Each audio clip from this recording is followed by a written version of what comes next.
अस्सलाम वालेकुम। आज का हमारा टॉपिक है स्पर्मेटोजेनेसिस पे। मैंने आपको प्रीवियस लेक्चर में स्पर्मेटोजेनेसिस का कंपैरिजन जो है ओजेनेसिस के साथ करवाया था और कुछ की पॉइंट्स भी डिस्कस किए थे।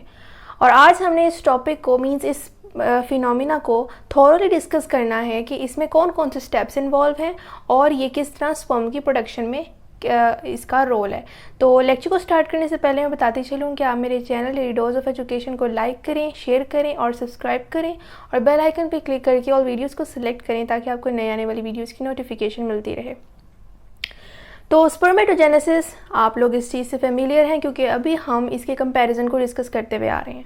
उसके मुताबिक अगर हम कुछ मेन पॉइंट्स को दोबारा से डिस्कस करें, उन की पॉइंट्स को दोबारा से अगर हम रिमाइंड करें तो वो है कि स्टार्ट एट प्यूबर्टी, कि ये हमारा प्रोसेस शुरू होता है प्यूबर्टी पे। टेस्टोस्टेरोन जो है इसमें अपना रोल प्ले करता है और बहुत से हार्मोन्स हैं। इंटरस्टिशियल सेल्स जो हैं उनको स्टिमुलेट करने वाला हार्मोन है interstitial cell stimulating hormone. Interstitial cells जब स्टिमुलेट होते हैं तो टेस्टोस्टेरोन हार्मोन जो है वो मेल की बॉडी में जो है वो प्रोड्यूस होता है या रिलीज होता है। एट प्यूबर्टी वो स्पर्मेटोजेनेसिस में रोल प्ले करेगा और प्यूबर्टी से पहले वो रिप्रोडक्टिव ऑर्गन्स की डेवलपमेंट में रोल प्ले करेगा। थ्रू आउट लाइफ ये प्रोसेस चलता है, थ्रू आउट लाइफ चलेगा, इसीलिए इनकी प्रोडक्शन जो है वो कंटिन्यूस रहेगी और जो है वो मिलियंस की फॉर्म में ये पर इजैकुलेशन या पर डे जो है ये प्रोड्यूस होंगे from the body of male and inside seminiferous tubules. Testis में अगर हम उसका क्रॉस सेक्शन देखें तो सेमनिफेरियस ट्यूब्यूल्स जो हैं एक ऐसा रीजन है जहाँ पर इंटरस्टिशियल सेल्स जो हैं वो टेस्टोस्टेरोन प्रोड्यूस करवाते हैं ताकि ये प्रोसेस जो है वो कंटिन्यू रहे। तो इनसाइड सेमनिफेरियस ट्यूब्यूल्स इसकी लोकेशन है, साइट है। अगर हम इस प्रोसेस को देखें कि किस तरह स्पर्म्स की तरफ जाते हैं यानी इसकी प्रोडक्शन करते हैं, तो जर्मिनल एपिथीलियम जो कि हमारे पास स्पर्मेटोजेनेसिस के केस में इन्वॉल्व्ड थी जबकि ओजेनेसिस में इन्वॉल्व नहीं थी, क्योंकि वो तो प्री डिसाइडेड जो है वो सेल्स होते हैं, उनको पता है कि उन्होंने आगे जाके ओजेनेसिस में जो है वो पार्ट लेना है और ओगोनियम बनाना है। यहाँ पर जर्मिनल एपिथेलियम इन्वॉल्व होती है स्पर्मेटोजेनेसिस के केस में, खुद वो इंटैक्ट रहेगी लेकिन उसके सेल्स डिफ्रेंशिएट होकर जो है वो इस प्रोसेस में इन्वॉल्व होंगे। सबसे पहले इसके सेल्स माइटोसिस में जो है माइटोसिस के प्रोसेस के थ्रू जो है स्पर्मेटोगोनियम बनाएंगे। स्पर्मेटोगोनियम जो है इसमें बनने तक जो है ये टाइप 1 और टाइप 2 होती है। टाइप 1 सेल्फ रेप्लिकेशन के थ्रू माइटोसिस करते हुए जर्मिनल एपिथेलियम के सेल्स को वापस बना लेती है ताकि ज़्यादा से ज़्यादा जर्मिनल एपिथेलियम के सेल प्रोड्यूस हों ताकि स्पर्म्स जो हैं वो उनकी प्रोडक्शन में वो दोबारा पार्ट ले सकें और इस तरह मिलियंस की फॉर्म में स्पर्म्स हमारे पास आ सके, ये एक वजह है। और दूसरा टाइप जो 2 है वो स्पर्मेटोगोनियम, ये हमारे पास स्पर्मेटोजेनेसिस के केस में जर्म सेल है, यानी इसने गैमेट की प्रोडक्शन करवानी है, ये बात क्लियर। उसके बाद स्पर्मेटोगोनियम जो है वो माइटोसिस या मियोसिस नहीं करेगा बल्कि वो सीधा डिफ्रेंसिएशन के प्रोसेस से होता हुआ प्राइमरी स्पर्मेटोसाइट बनाएगा। अब मैंने आपको बताया था प्रीवियस लेक्चर में भी कि स्पर्मेटोगोनियम और स्पर्मेटोसाइट में इन दो वर्ड्स में फ़र्क क्या है। इसमें फ़र्क ये है कि स्पर्मेटोगोनियम जब भी डिवाइड होगा तो माइटोसिस करेगा, स्पर्मेटोसाइट जब डिवाइड करेगा तो वो मियोसिस के थ्रू करेगा। तो जब डिफ्रेंसिएशन के थ्रू प्राइमरी स्पर्मेटोसाइट बना तो कोई चेंज नहीं आया क्योंकि सिर्फ डिफ्रेंसिएशन हुई है, मॉडिफिकेशन हुई है। अब प्राइमरी स्पर्मेटोसाइट्स मियोसिस आपको पता है रिडक्शन डिवीजन को कहते हैं, जिसमें नंबर ऑफ क्रोमोसोम रिड्यूस होते हैं फ्रॉम द प्रीवियस वन। तो प्राइमरी स्पर्मेटोसाइट ने मियोसिस 1 का प्रोसेस जो है वो किया तो सेकेंडरी स्पर्मेटोसाइट बनाया। सेकेंडरी स्पर्मेटोसाइट जो है दोबारा मियोसिस में गया, मियोसिस 2, और मियोसिस 2 हमारे पास माइटोसिस जैसी होती है और उसमें जो है हमारे पास जो है स्पर्मेटिड्स बने। स्पर्मेटिड्स जो हैं उन्होंने डिफ्रेंसिएशन जो है उस प्रोसेस के थ्रू स्पर्म्स बनाया, मीन्स सिर्फ डिफ्रेंसिएशन हुई है, यहाँ पर माइटोसिस या मियोसिस में से कुछ नहीं हुआ।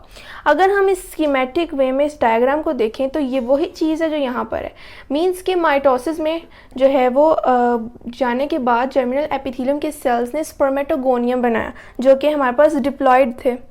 उन्होंने डिफ्रेंसिएशन की, कोई मियोसिस नहीं जो है वो प्रोसेस उन्होंने जो है वो कंटिन्यू किया, तो उनके नंबर ऑफ क्रोमोसोम्स सेम रहे क्योंकि सिर्फ डिफ्रेंसिएशन हुई है।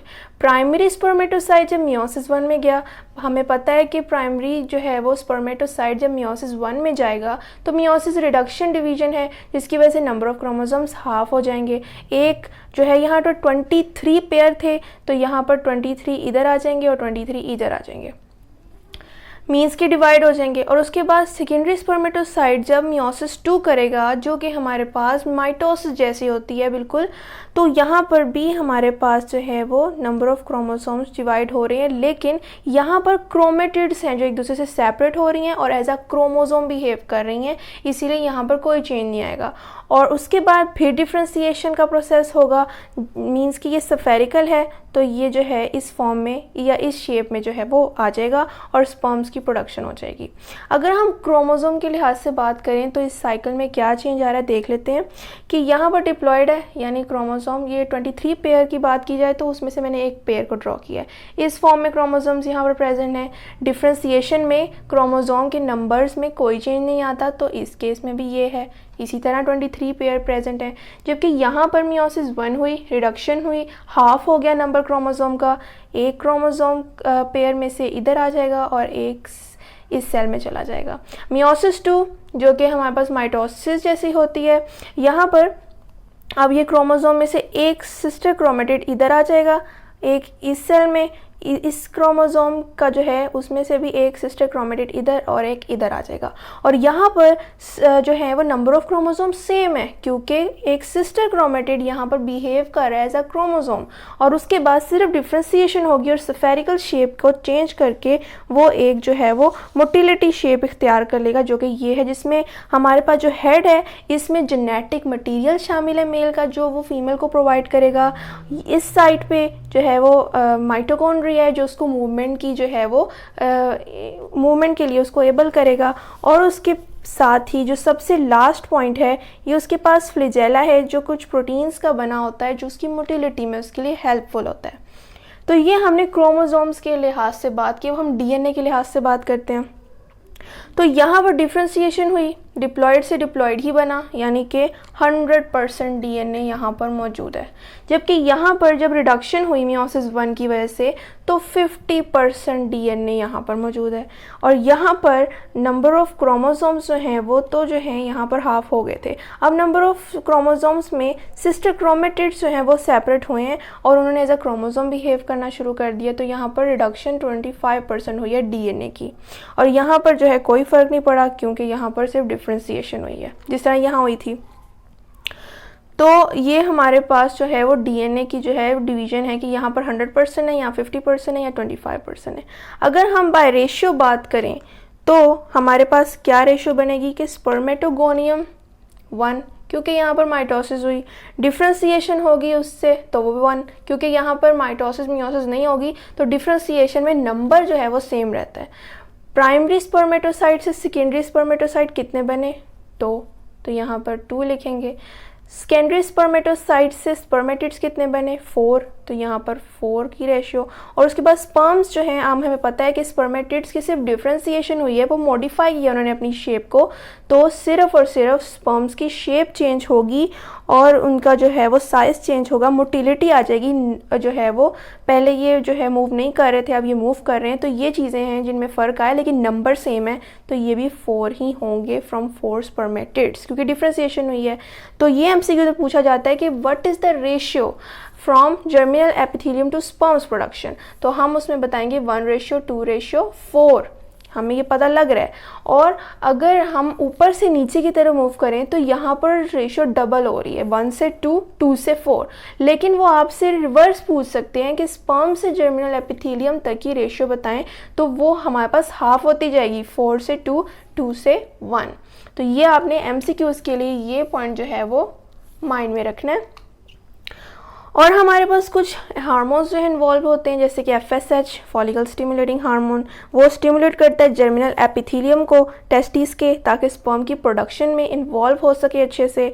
फिर ICSH, जिसको मेल में ICSH कहा जाता है क्योंकि इसमें इंटरस्टिशियल सेल्स को स्टिमुलेट करना होता है, जो कि हमारे पास अगर हम सेमिनिफेरियस ट्यूब्यूल्स के जो है वो इंटर रीजन को देखें तो वहाँ पर प्रेजेंट होते हैं, और वो फिर सिक्रीट करते हैं स्टिमुलेशन के बाद टेस्टोस्टेरॉन, और टेस्टोस्टेरॉन इवेंचुअली एक मेल में सेकेंडरी कैरेक्टरिस्टिक्स जो हैं वो प्रोड्यूस करवाते हैं, जैसे कि coarseness of voice, development of hair on skin and etcetera. और साथ ही साथ डेवलपमेंट जो है वो ऑफ रिप्रोडक्टिव ऑर्गन्स उनमें भी इन्वॉल्व होते हैं प्यूबर्टी से पहले। और ये बात कतन जो है वो माइंड में नहीं रखनी कि टेस्टोस्टेरॉन एट प्यूबर्टी जो है वो प्रोड्यूस होता है, वो हमारी बर्थ में ही मेल के प्रोड्यूस होना शुरू हो जाता है, लेकिन 12 और 14 एज से पहले उसका रोल होता है कि वो सिर्फ उनकी डेवलपमेंट करवाए उन ऑर्गन्स की, जो बाद में रिप्रोडक्शन में शामिल होंगे, और जो है वो बाद में जो है वो उसमें इस प्रोसेस में इन्वॉल्व होंगे और इन्हें स्टिमुलेट करवाएंगे। तो ये था आज का हमारा टॉपिक, जिसमें हमने स्पर्मेटोजेनेसिस के प्रोसेस को एक स्कीमेटिक डायग्राम के थ्रू जो है वो समझा, क्रोमोसोम्स और DNA को भी, और कुछ MCQs भी डिस्कस किए और हार्मोन्स भी। तो इंशाल्लाह कल हम इसी के कंपैरिजन में oogenesis को भी इसी तरह स्कीमेटिक वे में लेके चलेंगे। अगर आपको इस टॉपिक के हवाले से कोई क्वेश्चन हो तो आप कमेंट में ज़रूर पूछें। मैं फिर बताती चलूँ कि आप मेरे channel daily dose of education को लाइक करें, शेयर करें और सब्सक्राइब करें, और बेल आइकन पर क्लिक करके और वीडियोज़ को सिलेक्ट करें ताकि आपको नई आने वाली वीडियोज़ की नोटिफिकेशन मिलती रहे। शुक्रिया, अल्लाह हाफिज़।